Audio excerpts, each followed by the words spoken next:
Recently I went on Netflix trying to find a good new movie, and this is when I discovered that Oppenheimer now is on Netflix. Besides being blown by the bright light of the atomic bomb, I also had a very close eye on the scenes showing the bright physicians with a German background speak, because they did that very well in the movie with the accents. Oh, this is good news. What you get is this. Near zero. Hey, Lindemeyer is doing his job. Teller's not helping. You're not helping. It's your job, Teller. The hydrogen bomb, we're not even building. About the only thing you and I have in common is a disdain for mathematics. You'll get to the truth. Then I asked myself, why does Albert Einstein have such a thick accent when speaking English? Is he not one of the most brilliant minds who ever walked on the face of the earth? Or was he stupid like Einstein? And it's not just in the movies, it was like that for real. Here is a real interview of Albert Einstein. Because they are being used wrongly and destructively now. The fate of humanity is entirely dependent upon its moral development. At the time of that interview, which was recorded in 1940, Einstein was an American citizen for already 10 years.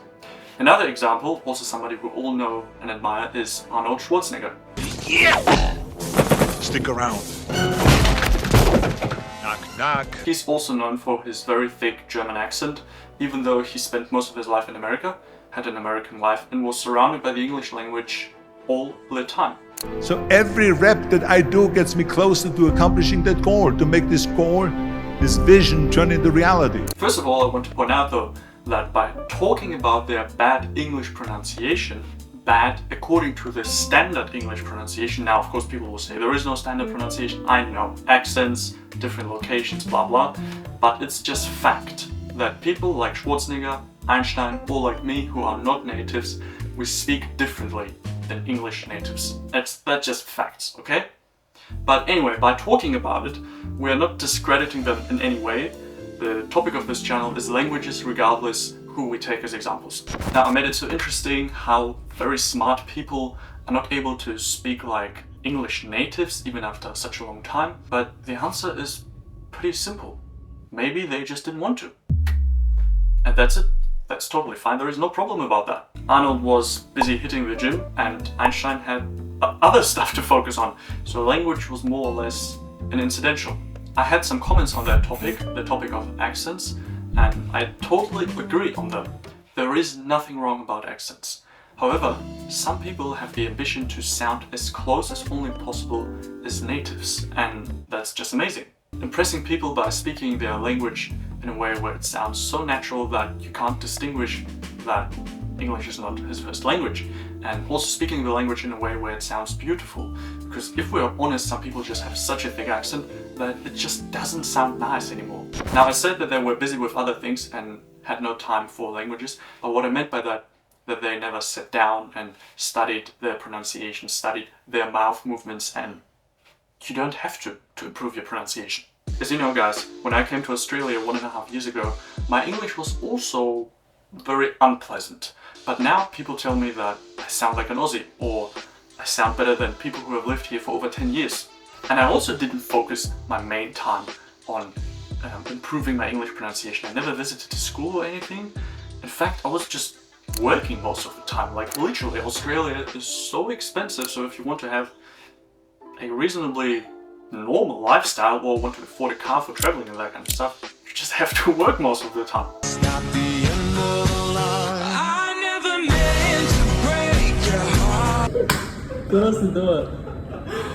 And you don't need that free time to sit down and study your accent and your pronunciation. That's nonsense. You just do it on the go. Language surrounds you all day long. So whenever you hear somebody speak English, it's already a chance to learn something. So you don't need tutors or classes, just use your ears. I even would say that the most important skill about language learning is to observe and to notice details. And this is how I literally learned everything. I remember hearing somebody saying the expression, I will indulge myself in this food. And then the first thing that came up in my mind, I never heard that before.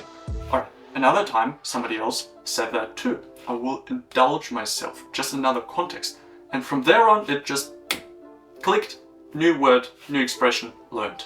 All expressions I know I literally just stole from others. And I still do it almost every day. I just listen closely to the way people say certain things, and then I just adapt it and polish my pronunciation. For instance, a typical mistake that Germans tend to make, instead of saying psycho, they say psycho, because this is how it is pronounced in German. Psycho. And they don't realize that there is a silent P. Now, even after hearing it many times that it's psycho with a silent P, they just continue saying psycho. I mean, you hear somebody saying it the correct way all the time, but you keep saying it wrong. Like, are you dumb? Are you stupid or something? I found out that some people really just don't pick up any information. I can only explain their phenomenon by saying that it has solely to do with their attitude. Some people just don't give a damn. They are like, as long as I'm understood, who cares? Well, this is not necessarily my attitude. As you see, the key point is your mindset. Polishing your accent is a work of meticulous details. It's not like, hey, you want to sound like a native? First of all, expand your vocabulary. No, that's rubbish. That won't help you to sound like a native, because even natives just use a couple hundred words in their daily life. If you want to sound closer to a native, improve your pronunciation and your accent, you must be perfectionistic.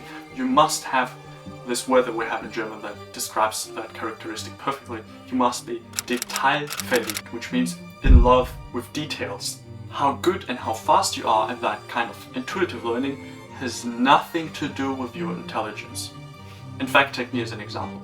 I literally have the IQ of a watermelon. And if I could do that, so can you. To round it off, I just want to emphasize it a final time.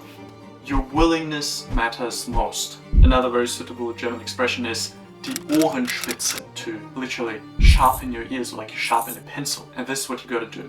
You just have to listen and then mimic. Alright guys, I hope that helps. I'll catch you next time.